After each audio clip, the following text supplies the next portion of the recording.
ಬೇರೆ ನೀವಿನ್ನು ಮೊದಲೇ ಬಾರಿಗೆ ನಮ್ಮ ಚಾನಲ್ ನೋಡ್ತಾ ಇದ್ದರೆ ಸಬ್ಸ್ಕ್ರೈಬ್ ಮಾಡಿ ಹಾಗೂ ಪಕ್ಕದಲ್ಲಿರುವಂಥ ಬೆಲ್ ಬಟನ್ನ ಕ್ಲಿಕ್ ಮಾಡಿ ಮುಂದೆ ಬರುವ ವಿಡಿಯೋಗಳ ನೋಟಿಫಿಕೇಷನ್ ಪಡೆಯೋದಕ್ಕೆ.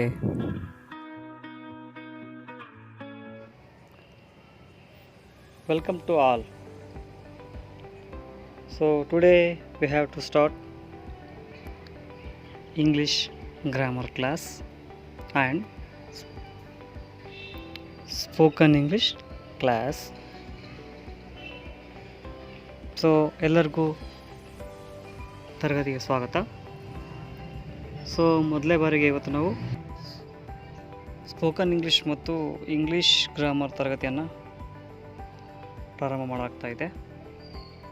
ಸೊ ಎಲ್ಲ ವಿದ್ಯಾರ್ಥಿಗಳಿಗೆ ಸ್ವಾಗತವನ್ನು ಬಯಸ್ತಾ ಇದ್ದೇನೆ. ಸೊ ಈ ತರಗತಿಯಲ್ಲಿ ನಾವು ಇಂಗ್ಲೀಷ್ನ ವ್ಯಾಕರಣ ಹಾಗೂ ಸ್ಪೋಕನ್ ಇಂಗ್ಲೀಷ್ ಬಗ್ಗೆ ನಾವು ಅಧ್ಯಯನ ಮಾಡ್ತೀವಿ. In this video you will be know about the English grammar contents. ಪ್ರಿಯ ವಿದ್ಯಾರ್ಥಿಗಳೇ, dear students, in this video so you will be know the contents of English language. ಪ್ರಿಯ ವಿದ್ಯಾರ್ಥಿಗಳೇ, ಇಲ್ಲಿ ಆಂಗ್ಲ ಭಾಷೆಯ ಕಂಟೆಂಟನ್ನು ತಿಳಿದುಕೊಳ್ತಾ ಹೋಗ್ತೀರಿ. ಪ್ರಿಯ ವಿದ್ಯಾರ್ಥಿಗಳೇ, ದ್ವಿತೀಯ PUC ಆಂಗ್ಲ ಭಾಷೆಯ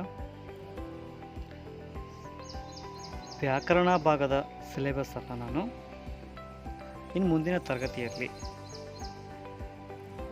ಪೂರ್ಣಗೊಳಿಸ್ತಾ ಹೋಗ್ತೀನಿ. ಸೊ ನೀವೇನೇನು ಕರಿತೀರಿ ಈ ಒಂದು ಕ್ಲಾಸಲ್ಲಿ ಅಂದರೆ ಸೆಂಟೆನ್ಸ್ ಬಗ್ಗೆ ಆಗಿರ್ಬೋದು, ನಂಬರ್ 1 ಸೆಂಟೆನ್ಸ್ ಬಗ್ಗೆ ಆಗಿರಲಿ,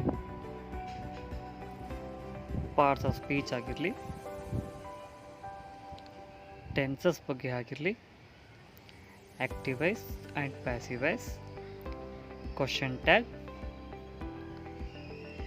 ಟ್ರಾನ್ಸ್ಫಾರ್ಮೇಷನ್ ಆಫ್ ಸೆಂಟೆನ್ಸ್ ಅಂತ ಕರಿತೀವಿ ಇದರಲ್ಲಿ remove too so that not, use neither nor, third one rearranging sentence,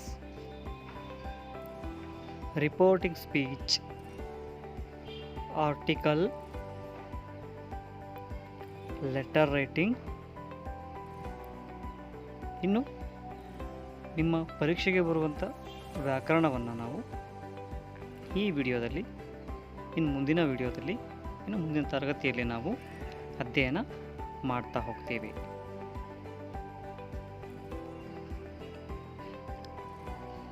dear students, we will know about firstly what is English, especially ಪ್ರಿಯ ವಿದ್ಯಾರ್ಥಿಗಳೇ. ಸೊ ಮೊದಲು ನಾವು ವ್ಯಾಕರಣ ಅಂದರೆ ಏನು ಅಂತ ತಿಳ್ಕೊಳ್ಳೋಣ. ತದನಂತರ ಆಂಗ್ಲ ವ್ಯಾಕರಣದ ಬಗ್ಗೆ ನಾವು ಅಧ್ಯಯನ ಮಾಡೋಣ. Dear students, V will know about the firstly what is grammar, then only we will know English grammar. So with that we should know about the what is grammar. Here is a brief definition: a systematic study of particular language. ಇಲ್ಲಿ grammar ಅಂದರೆ ವ್ಯಾಕರಣ ಅಂದರೆ ಏನು ಅಂದರೆ ನಿಯಮಬದ್ಧ ಅಧ್ಯಯನ ಆಗಿರುತ್ತೆ ಒಂದು particular language, ಒಂದು ಭಾಷೆ ಬಗ್ಗೆ. ಸೊ ಇಲ್ಲಿ ವ್ಯಾಕರಣ ಅಂದರೆ ಗೊತ್ತಾಯಿತು ಅಂದರೆ ಇದು ನಿಯಮಬದ್ಧ ಒಂದು ಅಧ್ಯಯನ, ಒಂದು ಪರ್ಟಿಕ್ಯುಲರ್ ಭಾಷೆ ಬಗ್ಗೆ ನಾವು ಅಧ್ಯಯನ ಮಾಡ್ತೀವಿ. ಡಿಯರ್ ಸ್ಟೂಡೆಂಟ್ಸ್, ಸೊ ಇಲ್ಲಿ ಇಂಗ್ಲೀಷ್ ಗ್ರಾಮರ್ ಏನು ಮಾಡುತ್ತೆ, ಯಾಕೆ ಬೇಕು ನಮ್ಗೆ ಇಂಗ್ಲೀಷ್ ಗ್ರಾಮರು ನೋಡೋಣ. So English grammar is the way in meanings are encoded into wordings in the English language. ಏನು ಮಾಡುತ್ತೆ ಅಂದರೆ ಭಾಷೆಯನ್ನು ನಾವು ಮೀನಿಂಗ್ ಅರ್ಥಪೂರ್ಣವಾಗಿ ನಾವು ವ್ಯಕ್ತಪಡಿಸೋಕೆ ಈ ಒಂದು ಇಂಗ್ಲೀಷ್ ಗ್ರಾಮರ್ ಸಹಾಯ ಮಾಡುತ್ತೆ. ಸೊ ಮಾತನಾಡಬೇಕು ಆದರೆ ನಾವು ಕಂಪಲ್ಸರಿ ಆಂಗ್ಲವನ್ನು ಬಳಸಿದರೆ ಇಂಗ್ಲೀಷನ್ನು ನಾವು ಬಳಕೆ ಮಾಡ್ತಾ ಹೋದರೆ ಮೊದಲು ಇವುಗಳನ್ನು ನಾವು ತಿಳ್ಕೊಂಡಿರಲೇಬೇಕು. ಏನು ಗ್ರಾಮರ್ ಅಂದರೆ ಏನು, what is grammar, what is English grammar, what are they contents. So ಹಾಗಾಗಿ beforely going to English grammar syllabus we will know about the briefly about the English grammar. Dear students, so ವ್ಯಾಕರಣ ಅಂದರೆ ಗೊತ್ತಾಯಿತು, English grammar ಯಾಕೆ ಅನ್ನೋದು ಗೊತ್ತಾಯಿತು. ಹಾಗಂದರೆ what is English ಬೇಕಲ್ಲ, ಬರ ಹೇಳ್ತಾ ಇದ್ದೀವಿ ನಾವು. ಏನು ಇಂಗ್ಲೀಷ್ ಅಂದರೆ ಏನು ಅಲ್ವಾ? It is A global language which is spoken all over the world. ಇದು ಒಂದು ಪ್ರಪಂಚದಾದ್ಯಂತ ಬಳಸುವಂಥ ಭಾಷೆ. ಇದನ್ನು ನಾವು ಗ್ಲೋಬಲ್ ಲ್ಯಾಂಗ್ವೇಜ್ ಅಂತ ಕರಿತೀವಿ. ಸೊ ಹಾಗೆ ಇದರ ಇತಿಹಾಸವನ್ನು ನೋಡ್ತಾ ಬರ್ತಾ ಹೋದರೆ ಬಿಫೋರ್, ಓಕೆನಾ. ಸೊ ಫಾದರ್ ಆಫ್ ಇಂಗ್ಲೀಷ್ ಯಾರು ಅಂದರೆ ಜಾಫ್ರಿ ಚಾಸರ್ ಅಂತ ಹೇಳಿ. ಸೊ ಇಂಗ್ಲೀಷ್ ಅಂದರೆ ಏನು ಗೊತ್ತಾಯಿತು, ಫಾದರ್ ಆಫ್ ಇಂಗ್ಲೀಷ್ ಅಂದರೆ ಯಾರು ಅಂತ ಗೊತ್ತಾಯಿತು. ಹಾಗೆ ಇಲ್ಲಿ ವ್ಯಾಕರಣದಲ್ಲಿ ಎಷ್ಟು ಭಾಗಗಳನ್ನು ಒಳಗೊಂಡಿರುತ್ತೆ ಸಾಮಾನ್ಯವಾಗಿ ಅಂತ ಹೇಳೋದಾದರೆ, ಸೊ ಇಲ್ಲಿ how many parts of English grammar ಅಂತ ಕರೆಯೋದಾದರೆ, ಸೊ ಬ್ರೀಫ್ಲಿ ಹೇಳ್ತೀನಿ, ಇದನ್ನು ಸಂಕ್ಷಿಪ್ತವಾಗಿ ಎಕ್ಸ್ಪ್ಲೈನ್ ಮಾಡಲಾಗುತ್ತೆ. You will explain in a briefly. There are 5 main parts in the English grammar. There are 5 main parts in English grammar. So number 1 ಅರ್ಥೋಗ್ರಫಿ ಅಂತ ಕರಿತೀವಿ. Number 1 ಯಾವುದು? ಅರ್ಥೋಗ್ರಫಿ. So ಇಲ್ಲಿ ಅರ್ಥೋಗ್ರಫಿ ಅಂದರೆ ಏನು? ಇದು ಸ್ಟಡಿ ಆಫ್ ಆಲ್ಫಾಬೆಟ್. ಸೊ ಒಟ್ಟಾರೆಯಾಗಿ ವಿದ್ಯಾರ್ಥಿಗಳೇ, ಇನ್ English grammar there are 26 letters. You already know that. Yes, 26 alphabets. Yes. So ಅವುಗಳ ಬಗ್ಗೆ ಅಧ್ಯಯನ ಮಾಡೋದಕ್ಕೆ ನಾವು ಇದನ್ನು ಆರ್ಥೋಗ್ರಫಿ ಅಂತ ಕರಿತೀವಿ ಇನ್ ಇಂಗ್ಲೀಷ್ ಗ್ರಾಮರ್. ಓಕೆ. ಸೊ ಇಲ್ಲಿ ಟೋಟಲ್ ಎಷ್ಟು? 26 ಲೆಟ್ರನ್ನು ಒಳಗೊಂಡಿರುತ್ತೆ. ಎಷ್ಟಿದೆ ಟೋಟಲ್? 26 ಆಲ್ಫಾಬೆಟ್ಸ್. ಓಕೆನಾ. ಸೊ ಇಲ್ಲಿ ಒಟ್ಟಾರೆಗೆ ನಾವು ಒಟ್ಟು 5 ವೋವೆಲ್ಸ್ ಅಂತ ನೋಡ್ತೀವಿ. Vowels, right? ವೋವೆಲ್ಸ್ ಅಂದ್ರೆ ಏನು? ಸ್ವರಗಳು. ಎಸ್. ರಿಮೈನಿಂಗ್ 21 ಏನಿದೆಯಲ್ಲ, ಇವನ್ನು ನಾವು ವ್ಯಂಜನಗಳು, ಕಾನ್ಸೋನೆಂಟ್ಸ್ ಅಂತ ಕರಿತೀವಿ. ಕಾನ್ಸೋನೆಂಟ್ಸ್. ಸೊ ನೋಟ್ಸ್ ಬಗ್ಗೆ ವರಿ ಮಾಡಬೇಡಿ, ನಿಮಗೆ ನಾನು ಇದನ್ನು PDF ರೂಪದಲ್ಲಿ ನೀಡಲಾಗುತ್ತೆ. You don't worry about the notes, I will provide in a PDF. So number 1 orthography, you know that it's a study of alphabet. Second one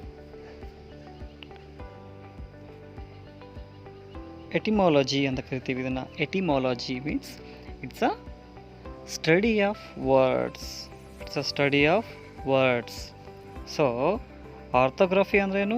alphabet, ಒಂದು ಅಕ್ಷರ ಬಗ್ಗೆ. ಇಲ್ಲಿ ವರ್ಡ್ಸ್, ಹೌದಾ, ಆಲ್ಫಾಬೆಟ್ಸ್ ಬಗ್ಗೆ. ಸೊ ಇಲ್ಲಿ ವರ್ಡ್ಗೂ ಮತ್ತು ಆಲ್ಫಾಬೆಟ್ಗೂ ವ್ಯತ್ಯಾಸ ಇದೆ. So A it's a alphabet, B it's also alphabet. So ಈ ಆಲ್ಫಾಬೆಟ್ಗೂ ಮತ್ತು ವರ್ಡ್ಸ್ಗೂ ವ್ಯತ್ಯಾಸ ನೋಡೋಣ. ಸೊ ಇಲ್ಲಿ ಇದು single word, alphabet. Okay. So ಇಲ್ಲಿ a group of words, a group of alphabets is called words ಅಂತ ಕರಿಬೋದು. Word. A group of alphabet is called word. Means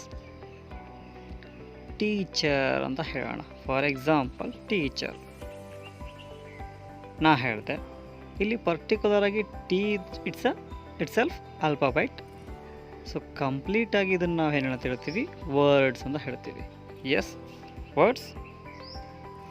you understand? So ಇಲ್ಲಿ ಎಟಿಮಾಲಜಿ ಮೀನ್ಸ್ ವರ್ಡ್ಸ್ ಅಂತ ಕರಿತೀವಿ. It's a study of words. Third one syntax. Syntax means it's a study of sentence. Dear students, ಇಲ್ಲಿ so single alphabet, ಹೌದಾ, A ಅನ್ನೋದು it's alphabet ಹೇಳಿದೆ. So a group of alphabet is called words. ಇಲ್ಲೇನಿದೆ etymology ಕೆಳಗಡೆ syntax ಅನ್ನೋದು it's study of sentence ಅಂತ ಹೇಳಲಾಗುತ್ತೆ. So ಇಲ್ಲಿ ಸೆಂಟೆನ್ಸ್ ಅಂದರೆ ಯಾವುದಾಗುತ್ತೆ? ಫಾರ್ ಎಕ್ಸಾಂಪಲ್ ನೋಡೋಣ. ಸೊ ರಾಮ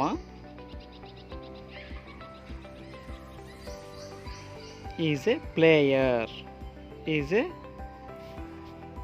ಕ್ರಿಕೆಟ್ ಪ್ಲೇಯರ್ ಅನ್ಕೋಣ. ಓಕೆನಾ? Cricket player. ಸೊ ರಾಮ ಅನ್ನೋದು ಬರ್ತಾನೆ ಇಲ್ಲಿ. ಏನಾಗುತ್ತೆ? ಇಲ್ಲಿ ಕೂಡ ಆಲ್ಫಾಬೆಟ್ ಇದೆ. A group of alphabet is called word. So ಇಲ್ಲಿ ಗ್ರೂಪ್ ಆಫ್ ವರ್ಡನ್ನು ನಾವೇನು ಕರಿತೀವಿ? ಸೆಂಟೆನ್ಸ್ ಅಂತ ಕರಿತೀವಿ, which gives meaningful specially. So ಇಲ್ಲಿ ಸೆಂಟೆನ್ಸ್ ಅಂದರೆ ಏನಾಗುತ್ತೆ? A group of words which gives a meaningful ಅಂದಾಗ ಮಾತ್ರ ನಾವು ಸೆಂಟೆನ್ಸ್ ಅಂತ ಕರಿತೀವಿ. ಸೊ ಇಲ್ಲಿ in English grammar we should calculate or study of a group of words is known as sentence, which should be giving a meaningful. If unless it doesn't going to be sentence. ಹೆಂಗೆ ಅಂದರೆ ನೋಡೋಣ. K T E S C S. So it's a group of alphabet, right? It's not a words. It doesn't giving any meaning. Yes, itself alphabet, I know. Okay, so a group of A C T E S. So both are group of words, group of alphabets, but we don't as consider it's a sentence. It doesn't giving any meaning. ಪ್ರಿಯ ವಿದ್ಯಾರ್ಥಿಗಳೇ, ಇಲ್ಲಿ ಯಾವುದೇ ರೀತಿಯ ಪದಗಳು ಅಕ್ಷರಗಳು ಗುಂಪಾಗಿ ಬಂದಾಗ ಅದನ್ನು ನಾವು ಸಾಮಾನ್ಯವಾಗಿ ವಾಕ್ಯಗಳು ಅಂತ ಕರೆಯೋದಿಲ್ಲ. ಯಾಕೆ ಕರೆಯೋದಿಲ್ಲ ಅಂದರೆ ಅದನ್ನು ಯಾವುದಾದ್ರೂ ಅರ್ಥವನ್ನು ಕೊಡ್ತಾ ಇರೋದು. ಇಲ್ಲಿದೆಯಲ್ಲ, ಉದಾಹರಣೆಗಾಗಿ Rama is a cricket player. ಇಲ್ಲಿ ರಾಮ ಅನ್ನೋನು ಏನಿಲ್ಲಿ ಕ್ರಿಕೆಟ್ ಆಟಗಾರನಾಗಿರ್ತಾನೆ. ಮೀನಿಂಗ್ ಕೊಡ್ತಾ ಇದೆ ಅಲ್ವಾ? ಸೊ ಇಲ್ಲೇನಾದರೂ ಮೀನಿಂಗ್ ಕೊಡ್ತಾ ಇದೆಯಾ? ಸೊ ಇಲ್ಲ. ಸೊ ಹಾಗಾಗಿ ಇಲ್ಲಿ ನಾವು ಗ್ರಾಮರ್ನ ಮೂರನೇ ಭಾಗ ಆದಂಥ ಸಿಂಟೆಕ್ಸ್ ಏನು ಕರಿತೀವಿ ಅಂದರೆ ಸಿಸ್ಟಮೆಟಿಕ್ ಸ್ಟಡಿ ಆಫ್ ಸೆಂಟೆನ್ಸ್ ಅಂತ ಕರಿತೀವಿ. ಸೊ ಹಾಗೆ ಸೊ ನಾಲ್ಕನೇ ಭಾಗ ಪಂಕ್ಚುಯೇಷನ್ಸ್, ಚಿಹ್ನೆಗಳ ಬಗ್ಗೆ ಆಗುತ್ತೆ ಏನು ಮಾಡ್ತೀವಿ. In that punctuation it's a fourth part of English grammar, specially A study of punctuation marks. Marks ಅಂದರೆ ಗೊತ್ತಲ್ವಾ? ಎಕ್ಸ್ಕ್ಲಾಮೇಟರಿ, question mark, full stop, comma, right? So we will study about the punctuation mark in the English grammar. ಇಲ್ಲಿ ಚಿಹ್ನೆಗಳ ಬಗ್ಗೆ ನಾವು ಅಧ್ಯಯನ ಮಾಡ್ತೀವಿ. ವ್ಯಾಕರಣದಲ್ಲಿ ನಾವು ಭಾಷೆಯನ್ನು ಬಳಸ್ತಾ ಇದ್ದೀವಿ ಅಂದರೆ ಚಿಹ್ನೆಗಳ ಅವಶ್ಯಕತೆ ಎಷ್ಟಿದೆ ಅಂತ ನಿಮ್ಗೆ ಆಲ್ರೆಡಿ ಕನ್ನಡ ವ್ಯಾಕರಣದಲ್ಲಿ ಕನ್ನಡದ ವ್ಯಾಕರಣದಲ್ಲಿ ಅಧ್ಯಯನ ಮಾಡಿರ್ತೀರಿ. ಸೊ ಅವುಗಳ ಕೂಡ ಅಧ್ಯಯನ ನಾವಿಲ್ಲಿ ಇಂಗ್ಲೀಷ್ ಗ್ರಾಮರ್ಗಳು ಕೂಡ ಮಾಡ್ತೇವೆ. Yes. So prosody means it's a study of rhymes. Dear students, in that rhymes means what? ಹಾಡುಗಳು, ಪದ್ಯ, ಪೋಯಮ್ ಅಂತ ಕರಿತೀವಲ್ವಾ? ಸೊ ಅಲ್ಲಿ ಬರುವಂಥ ರೈಮ್ಸ್ ಬಗ್ಗೆ ನಾವು ಅಧ್ಯಯನ ಮಾಡ್ತಾ ಇದ್ರೆ ಓಕೆ, ಇದನ್ನು ನಾವು ಪ್ರಸೋಡಿ ಅಂತ ಕರಿತೀವಿ. Dear students, in this video, so you are learn about basic, just basic of the English grammar. Dear students, today we have discussed about basic thoughts of English grammar. ಇಂದಿನ ವಿಡಿಯೋದಲ್ಲಿ ನಾವು ಬೇಸಿಕ್ ಮಾಹಿತಿಯನ್ನು ಪಡೆದುಕೊಂಡ್ವಿ. ಆಂಗ್ಲದ ಒಂದು ಭಾಷೆಯ ಬಗ್ಗೆ ಆಗಿರಲಿ ಅಥವಾ ವ್ಯಾಕರಣದ ಬಗ್ಗೆ ಆಗಿರಲಿ. ಸೊ ಇನ್ನು ಮುಂದಿನ ತರಗತಿ ನಾಳೆ ಇದರ ಮುಂದುವರಿದ ಭಾಗ. ಹಾಗೆ ಸೊ ಪ್ರತಿ ವಿದ್ಯಾರ್ಥಿಯು ಇಲ್ಲಿ ಹೇಳಲಾದಂಥ ನೋಟ್ಸನ್ನು ನಾವು ನಿಮ್ಮ ವಾಟ್ಸಪ್ ಆಗಿರಲಿ ಇನ್ನಿತರ ಮೂಲಗಳಿಗಾಗಿರಲಿ ನಾವು PDF ಮುಖಾಂತರವೇ ನಿಮಗೆ ತಲುಪಿಸಲಾಗುತ್ತೆ. ನಿಮ್ಮ ಯಾವುದೇ ರೀತಿಯ ಗೊಂದಲ ಆಗಿರಲಿ ಅಥವಾ ಡೌಟ್ಸ್ ಆಗಿರಲಿ ನೀವು ನಮಗೆ ಸಂದೇಶವನ್ನು ಕಳಿಸ್ಬೋದು. Okay, dear students, if you have any doubts regarding this, you can ask anytime. We will resolve the doubts. So ಇನ್ನು ನಿಮ್ಮ ಗೆಳೆಯರಿಗೆ ತರಗತಿಗೆ ಜಾಯಿನ್ ಆಗಲು ತಿಳಿಸಿ. ಸೊ ಸದ್ಯಕ್ಕೆ ಮಾತ್ರ ಆನ್ಲೈನ್ ತರಗತಿ ಇರುತ್ತೆ. ಸರ್ಕಾರದಿಂದ ಅನುಮತಿ ಪಡೆದ ನಂತರ, ಅಂದರೆ ಶಾಲೆಯನ್ನು ಓಪನ್ ಆಯಿತು ಅಂದರೆ ನಾವು ಲೈವ್ ಆಗಿ ಅಥವಾ ನೇರವಾಗಿ ನಾವು ಟ್ಯೂಷನ್ನ ತೆಗೆದುಕೊಳ್ತೇನೆ. ಸೊ ಪ್ರತಿ ವಿದ್ಯಾರ್ಥಿಗಳು ಇದನ್ನು ಸದುಪಯೋಗ ಪಡಿಸಿಕೊಳ್ಬೇಕು. ಸೊ ನಿಮ್ಮ ಗೆಳೆಯರಿಗೂ ಈ ಮಾಹಿತಿಯನ್ನು ನೀಡಿರಿ. ತುಂಬ ಧನ್ಯವಾದಗಳು. ಈ ವಿಡಿಯೋ ಬಗ್ಗೆ ನಿಮ್ಮ ಅಭಿಪ್ರಾಯ ಮತ್ತು ಅನಿಸಿಕೆಯನ್ನು ತಪ್ಪದೇ ವ್ಯಕ್ತಪಡಿಸಿ ಹಾಗೂ ನಮ್ಮ ಹೊಸ ಚಾನಲ್ಗೆ ಪ್ರೋತ್ಸಾಹವನ್ನು ನೀಡಿ. ಧನ್ಯವಾದಗಳು.